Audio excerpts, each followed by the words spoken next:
আসসালামু আলাইকুম। শুনছেন সংবাদ শিরোনাম। কসবায় শিক্ষার্থীকে উত্ত্যক্ত করে টিকটক করায় যুবকের কারাদণ্ড। এখন শুনবেন বিস্তারিত।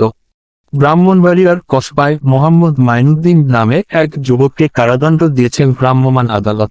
মঙ্গলবার 15 জুলাই দুপুরে উপজেলার বায়েক ইউনিয়নের রাবেয়া মান্নান বালিকা উচ্চ বিদ্যালয়ের সামনে এই ভ্রাম্যমাণ আদালত পরিচালিত হয়। মোহাম্মদ মাইনুদ্দিন বায়েক ইউনিয়নের ধোপাখলা গ্রামের ইদন মিয়ার ছেলে। উপজেলা নির্বাহীর অফিসার ইউএনও ও নির্বাহীর ম্যাজিস্ট্রেট মোহাম্মদ ছামিউল ইসলাম ভ্রাম্যমাণ আদালত পরিচালনা করে মাইনুদ্দিনকে 6 মাসের কারাদণ্ড দেন ও 500 টাকা জরিমানা করেন।